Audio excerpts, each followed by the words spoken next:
کہ ان سے بھلا کیا بھلائی پیدا ہو سکتی ہے، تاہم خدا ایسا کر سکتا ہے، اور آیت مبارکہ بتاتی ہے کہ جو خدا سے محبت رکھتے ہیں اور پھر اس کی مرضی کے مطابق لائے گئے ہیں، خدا ان کے لیے کس کس طرح بھلائی پیدا کر سکتا ہے۔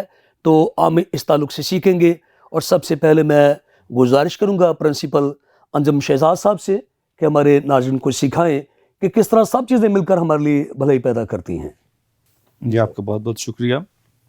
خدا یسوع مسیح کی لازوال محبت میں میری طرف سے سب کو سلام۔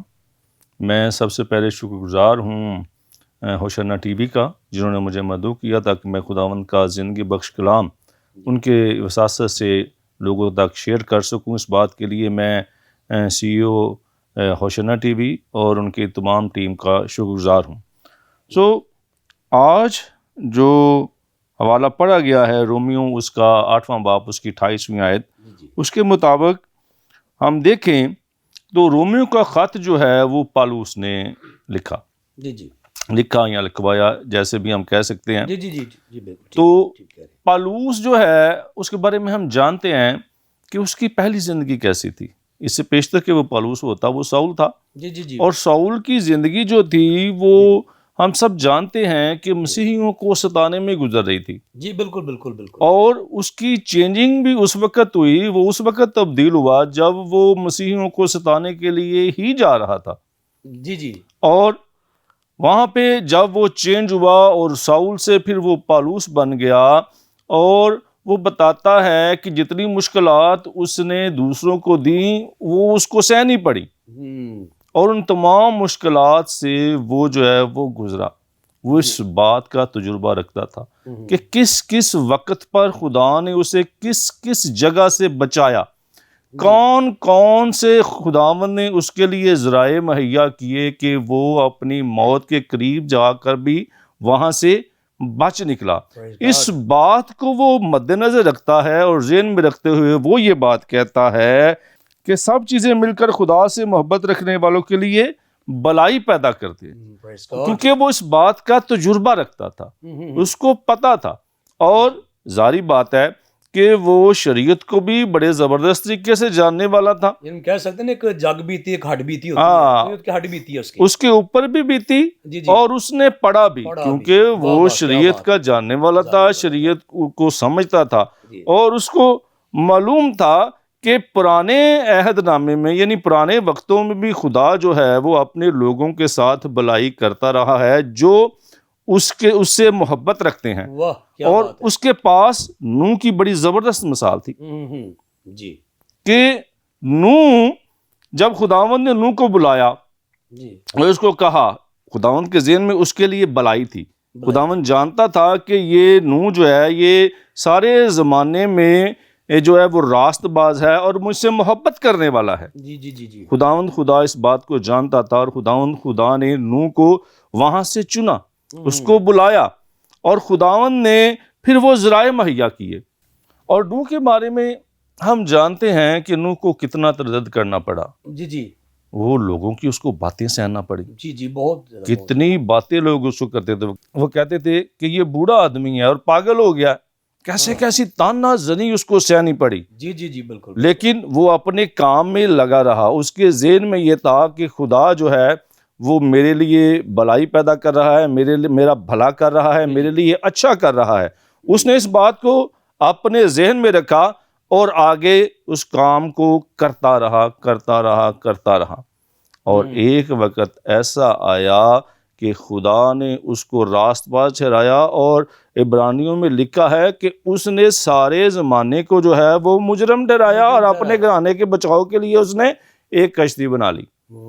تو خداوند نے اس طرح اس کو استعمال کر کے، چونکہ وہ خدا سے محبت رکھتا تھا، مین چیز جو ہے وہ ہے خدا سے محبت۔ یہ ادھر شرط بتائی گئی ہے کہ جو لوگ خدا سے محبت رکھتے ہیں ان کے لیے بلائی پیدا ہوتی ہے، جو خدا سے محبت رکھتے ہیں۔ اب اس کا رجحان جو تھا نوح کا وہ خدا کی طرف تھا۔ اس نے وہ تمام باتوں کی برداشت کی اور اپنے گھرانے کے خود بھی بچا اور اپنے ساتھ ان لوگوں کو بھی بچایا، اپنے بچوں کو، ان کی بیویوں کو، اپنی بیوی کو۔ جی جی جی جی اور خدا نے ان سب کا بھلا کیا، اور ریزن کیا تھی کہ وہ خدا سے محبت رکھتا تھا۔ اور اور پھر بائبل مقدس جو ہے وہ ایسی بہت سی تماثیل سے بھری پڑی ہے، بہت سی تماثیل جو ہیں وہ ہم کو ملتی ہیں۔ اب بات سمجھنے والی یہ ہے، عبرانیوں کا مصنف ہمیں محبت کی پہچان بھی بتاتا ہے کہ محبت ہے کیا۔ عبرانیوں اس کا 6 باب اور اس کی 10ویں آیت اگر ہم یہ پڑھیں، عبرانیوں اس کا 6 باب اور اس کی 10ویں آیت، تو یہاں پر جو ہے وہ ہم کو لکھا ہوا ملتا ہے، اس لیے کہ خدا بے انصاف نہیں جو تمہارے کام اور اس محبت کو بھول جائے جو تم نے اس کے نام کے واسطے اس طرح ظاہر کی کہ مقدسوں کی خدمت کی اور کر رہے ہو۔ مقدسوں کی خدمت کرنا بھی خدا سے محبت رکھنے کے مترادف ہے۔ جی بالکل بالکل بالکل، کیونکہ خداوند اس ایکٹ کو، خداوند تو ایک چھوٹے سے ایکٹ کو، یعنی آپ اگر کسی عام آدمی کی بھی خدمت کرتے ہیں تو اس کو بھی وہ اپنی خدمت کے مترادف گنتا ہے۔ بالکل جیسے وہ کہتا ہے، خداوند یسوع مسیح کہتے ہیں متی اس کا 25واں باب، اگر اس کی 31ویں آیت سے آپ آگے پڑھیں تو پورا پیراگراف آپ کو ملتا ہے کہ خداوند یسوع مسیح جب لاسٹ عدالت ہوگی، جب آخری عدالت ہوگی تو وہ کہ آپ اپنا بھیڑوں کو اپنے دائیں طرف جمع کرے گا اور بکریوں کو بائیں طرف، اور دائیں طرف والوں سے کیا کہے گا کہ آؤ میرے باپ کے مبارک لوگوں جو بادشاہی بنائے عالم سے پیشتر تمہارے لیے تیار کی گئی، اس کو میراث میں لو۔ اور کیوں وہ کہے گا کہ اس لیے کہ میں بھوکا تھا تم نے مجھے کھانا کھلایا، میں ننگا تھا تم نے مجھے کپڑے پہنائے۔ اب وہ کہے گا کہ یار کیسے، آپ نے تو آپ کے ساتھ ایسا کیا ہی نہیں۔ تو خداوند کیا کہے گا کہ جب تم نے میرے سب سے چھوٹے بہن بھائیوں کے ساتھ ایسا کیا تو میرے ساتھ ہی کیا۔ تو خداوند دوسروں کے ساتھ محبت رکھنے کو بھی اپنے ساتھ محبت رکھنے کے مترادف کاؤنٹ کرتا ہے۔ تو اگر ہم اپنے بھائی بہنوں کے ساتھ محبت رکھتے ہیں، مقدسوں کے ساتھ محبت رکھتے ہیں، تو وہ خدا سے محبت رکھنا ہی ہے۔ تو جو لوگ خدا سے محبت رکھتے ہیں، مطلب وہ لوگ جو اپنے بہن بھائیوں سے اور مقدسین سے محبت رکھتے ہیں، ان کے لیے بھلائی خداوند نے مقرر کر دی ہے۔ وہ ان کا بھلا کرے گا ہی کرے گا، اور ضرور کرے گا۔ اور وہ بھلائی ہمیں ملتی ہے، جیسے اس کی بہت ساری اقسام ہیں، کیسے خداوند انسان کا بھلا کرے گا۔ خروج اس کا 20واں باب اس کی 6 آیت آپ دیکھ رہے، وہاں پہ لکھا کہ خدا جو اس سے محبت رکھتے ہیں ان پر رحم کرے گا۔ جیسے خدا ان لوگوں سے رحم کے ساتھ پیش آئے گا جو خدا سے محبت رکھتے ہیں، تو خدا سے محبت رکھنا کیا ہے کہ انسانوں سے محبت رکھنا، جی بالکل، خدا کے لوگوں سے محبت رکھنا، یہ ہے خدا سے محبت رکھنا۔ تو جو لوگ وہ خدا سے محبت رکھتے ہیں، خدا کے لوگوں سے محبت رکھتے ہیں، خدا ان پر سب سے پہلے نمبر پر کیا کرتا ہے کہ ان پر رحم کرتا ہے۔ خروج اس کا 20واں باب اور اس کی 6 آیت، اور پھر دوسرے نمبر پر استثنا اس کا 7واں باب اس کی 9ویں آیت میں وہ کہتا ہے کہ جو لوگ مجھ سے محبت رکھتے ہیں میں اپنا عہد ان کے ساتھ قائم رکھوں گا۔ واہ کیا بات، خداوند ان کے ساتھ اپنا عہد جو ہے وہ قائم رکھے گا۔ پریز گاڈ۔ یہ خداوند کا کلام آپ کو استثنا کی کتاب میں 7ویں باب کی 9ویں آیت میں فرماتا ہے کہ میں اپنا عہد ان لوگوں کے ساتھ قائم رکھوں گا جو میرے ساتھ محبت کرتے ہیں، مطلب جو لوگ مقدسین کے ساتھ محبت کرتے ہیں، جو لوگ خدا کے لوگوں کے ساتھ محبت رکھتے ہیں، خدا ان کا بھلا کرتا ہی کرتا ہے۔ آمین۔ جی شکریہ بھائی جی، خداوند آپ کو اپنے جلال کے لیے کثرت سے استعمال کرے۔ جس طرح آپ بائبل کالج میں خدمات سر انجام دے رہے ہیں، میری دعا ہے کہ آپ اور بھی زیادہ کثرت سے استعمال ہوں۔ تو ناظرین، خدا کے خادم نے جو بائبل کے استاد ہیں ہمیں وہ بیک گراؤنڈ پس منظر بتایا کہ پالوس رسول کس طرح سے اس آیت مقدسہ کو لکھتا ہے۔ اس نے خود یہ تجربہ کیا، اس کی زندگی کے بارے میں جب ہم پڑھتے ہیں، اس کی جو بایوگرافی ہے ایمال کی کتاب کے اندر، ہمیں پل پل پہ رکاوٹیں، درد اور بہت سارے مسائل ہمیں نظر آتے ہیں، تاہم اس نے نتیجہ اخذ کیا کہ خدا تمام حالات سے بھلائی پیدا کر لیتا ہے۔ خدا کے خادم نے یہ بتایا کہ کس طرح کن کن طریقوں سے ہم خدا سے محبت رکھ سکتے ہیں، اور آپ نے یقیناً برکت پائی ہے۔ ہم بات کریں گے کہ برگزیدہ لوگوں کے لیے بھلائی کے ذرائع خدا کس کس طریقے سے پیدا کر دیتا ہے، آیت مبارکہ کو سامنے رکھتے ہوئے کہ خداوند سے محبت رکھنے والوں کے لیے تمام چیزیں مل کر آخر بھلائی پیدا کرتی ہیں۔ ہم سیکھیں گے، اور میں گزارش کروں گا جناب پاسٹر آصف ریاض صاحب سے کہ ہمارے ناظرین کو سکھائیں۔ جی بادی صاحب۔ جی بہت بہت شکریہ آپ کا، اور میں سب سے پہلے خدا باپ، خدا بیٹے، خدا روح القدس کا شکر گزار ہوں، اور اس کے بعد ہوشانہ ٹیلی ویژن کا، ان کی ساری ٹیم کا شکر گزار ہوں، جنہوں نے یہاں پر مجھے مدعو کیا تاکہ خدا کے کلام کی خدمت کو ہوشانہ ٹی وی کے وسیلہ سے دوسرے لوگوں تک پہنچایا جا سکے۔ بات ہم کر رہے ہیں خدا کی محبت اور برگزیدوں کی بھلائی کے بارے میں۔ جی بالکل۔ خداوند کے کلام کے اندر لکھا ہے کہ ہم کو معلوم ہے کہ سب چیزیں مل کر خدا سے محبت رکھنے والوں، تو اس میں جو سب سے مین چیز، سب سے بیسک چیز ہے، وہ ہے خدا سے محبت رکھنا۔ سب سے پہلی بات تو یہ ہے کہ ہمیں خدا کی محبت کو سمجھنا ہے۔ جی خدا کی محبت کو سمجھ کر اپنے دلوں کے اندر رکھنا ضروری ہے، تب تک ہم ان وسائل کو، ان ذرائع کو حاصل نہیں کر سکتے، ان ذرائع کو سمجھ نہیں سکتے جب تک ہم خدا کی محبت کو سمجھ نہیں سکتے۔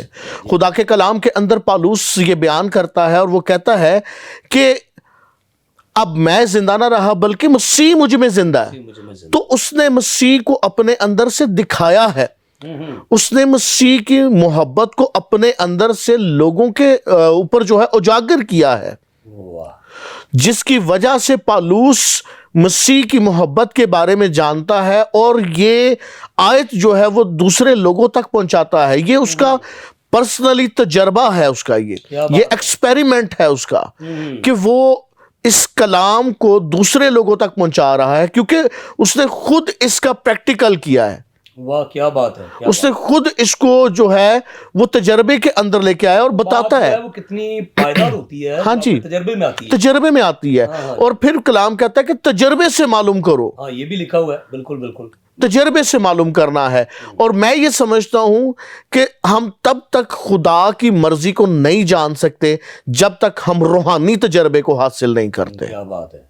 تو یہاں پر پالوس جو ہے وہ روحانی تجربے کو استعمال کرتا ہے، اور کہتا ہے کہ ہم کو معلوم ہے کہ سب چیزیں مل کر خدا سے محبت رکھنے والوں کے لیے بھلائی پیدا کرتی ہیں۔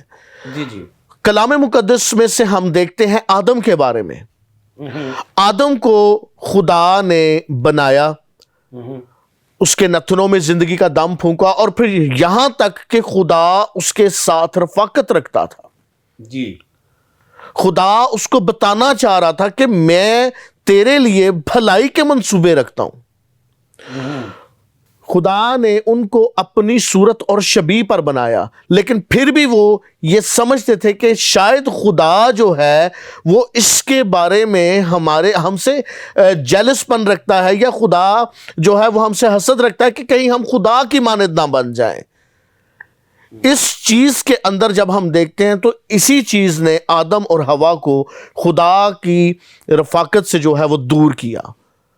خدا ان کے لیے بھلائی کے منصوبے رکھتا تھا، لیکن وہ اس بات کو سمجھ نہیں پائے۔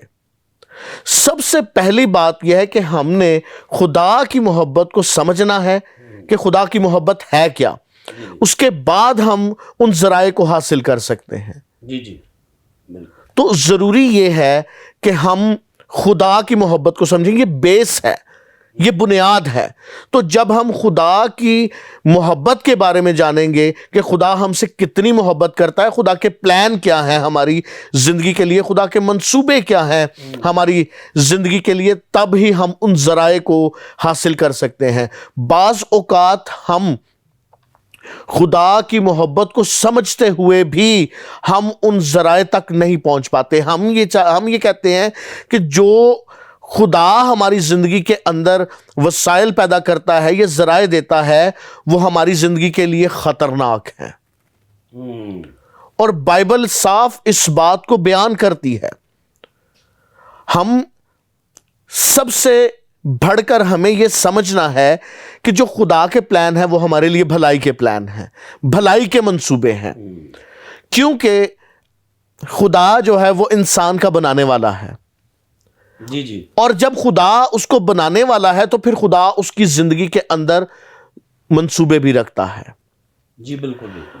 یہاں اس بات کو ہم دیکھیں گے کہ خدا بعض اوقات ہماری زندگی کے اندر ایسے کام رونما کرتا ہے جو ہمارے لیے اچھے اور بہتر نہیں ہوتے. ہم یہ سمجھتے ہیں کہ یہ پلان، یہ کام جو ہے یہ ہمارے لیے بہتر نہیں ہے، لیکن خدا اس کے بارے میں جانتا ہے کہ وہ ہمارے لیے کتنے بہتر ہیں اور کتنے وہ ہمارے لیے جو ہے وہ فیوریبل ہیں، اور کس طرح بھلائی پیدا کرتے ہیں. کیونکہ خدا کسی بھی بشر کا، کسی بھی انسان کا نقصان نہیں چاہتا. خدا نہیں چاہتا کہ انسان لعنت کے نیچے رہے. خدا نہیں چاہتا کہ انسان جو ہے وہ نقصان اٹھائے. خدا نہیں چاہتا کہ انسان کو کسی بھی خطرناک سے خطرناک مشکل کا سامنا کرنا پڑے. سب سے بڑھ کر خدا ہمارے ساتھ ہے. اور بات اس بارے میں ہو رہی ہے کہ خدا جو ہے وہ ہمارے لیے ذرائع پیدا کرتا ہے. پہلے خدا ہماری زندگی کے اندر منصوبہ رکھتا ہے، پھر ہمیں اس چیز کے لیے بلاتا ہے، اور پھر ہمیں اس چیز کے بارے میں اس کام کے بارے میں خدا ہمیں بتاتا ہے کہ میں نے تیرے لیے یہ ذرائع رکھ چھوڑے ہیں. تو ہمیں اس بات کو سمجھنے کی ضرورت ہے، ہمیں اس بات کو لینے کی ضرورت ہے. اب سب سے بڑی بات یہ کہ جس طرح آدم کی زندگی کے اندر خدا منصوبہ رکھتا تھا، پھر اس بات کے بعد ہم لیں گے ایوب کی بات کو کہ ایوب خدا سے ڈرتا تھا، بدی سے دور رہتا تھا، راست باز تھا اور کامل تھا. یہ 4 چیزیں ہیں جو اسے خدا کی قربت کے اندر رکھتی ہیں، جو یہ بات بتاتی ہے کہ وہ خدا سے محبت رکھتا ہے. بالکل. تو بات یہ ہے کہ ایوب اس قدر خدا سے محبت رکھنے کے ساتھ ساتھ ایوب ان مشکلات کے اندر سے گزرا، ان مصائب کے اندر سے گزرا، آزمائشوں کے اندر سے گزرا. اور بائبل کہتی ہے کہ اس کے منہ سے کوئی بھی ایسی غلط بات خدا کے خلاف نہ نکلی، کیونکہ وہ خدا کی محبت کا تجربہ رکھتا تھا. وہ خدا کی محبت کو جانتا تھا، وہ جانتا تھا کہ خدا کیسا ہے، خدا کون ہے. تو بعض اوقات ہم خدا کے بارے میں جانتے ہیں، خدا کو نہیں جانتے. بعض اوقات ہم خدا کو جانتے ہیں اور خدا کے بارے میں نہیں جانتے. ان مشکلات کے بعد جب وہ ان مشکلات میں سے گزرا، اسے پتا تھا کہ جس خدا سے میں محبت رکھتا ہوں وہ خدا مجھے سرفراز کرے گا، وہ بھلائی پیدا کر سکتا ہے. لیکن اس سے پہلے ہم دیکھتے ہیں کہ اس کی بیوی جو ہے وہ اس کو اس ٹریک سے ہٹا رہی تھی کہ جس خدا کی تو پرستش کرتا ہے، جس خدا کی تو عبادت کرتا ہے، اتنی مشکلات کے باوجود بھی وہ خدا تیری نہیں سن رہا، وہ خدا تجھے نہیں بچا پا رہا. پھر بھی ایوب نے کہا کہ جس خدا نے مصیبت بھیجی ہے، آزمائش بھیجی ہے، پریشانی بھیجی ہے، وہی خدا مجھے ان آزمائشوں میں سے نکالے گا، نکالنے کی قدرت رکھتا ہے. اور پھر بائبل مقدس بتاتی ہے حاصل کلام کیا ہے کہ خدا نے ایوب کو جب آزمائش سے نکالا تو خدا نے ایوب کے لیے ذرائع پیدا کیے، اور پہلے سے زیادہ اس کو خدا نے برکت دی، پہلے سے زیادہ خدا نے اس کو سرفراز کیا. جی شکریہ پاسٹر صاحب. خداوند آپ کو بہت ساری برکت دے، اور میں دعا گو ہوں کہ خداوند آپ کو کثرت کے ساتھ اپنے چرچ کے لیے استعمال کرے. خداوند سے محبت رکھنے والوں کے لیے بھلائی کے ذرائع کیا ہوتے ہیں، آپ کے جوش اور آپ کے الفاظ سے پتہ چلتا ہے کہ بلائے ہوئے لوگ کس طرح سے خداوند سے محبت رکھتے ہیں. تو ناظرین، ہم نے سیکھا کہ خدا کے لوگ کس طرح سے جب خدا سے محبت رکھتے ہیں تو خداوند انہیں کس طرح ان کے لیے وسائل پیدا کر دیتا ہے جن سے بلائی نکلتی ہے۔ خدا کے خادم بتا رہے تھے کہ آدم کے لیے خدا کا بہت اچھا منصوبہ تھا، تاہم وہ ورگلائے گئے اور انہوں نے خدا کے سامنے نہ رکھا، تو بھی خدا ان کے لیے بھلائی پیدا کرتا رہا جو آج تک جاری ساری ہے۔ یہ بات ہم دیکھیں گے، سنیں گے۔ یہاں مجھے لینی ایک بریک، ملتے ہیں بریک کے بعد۔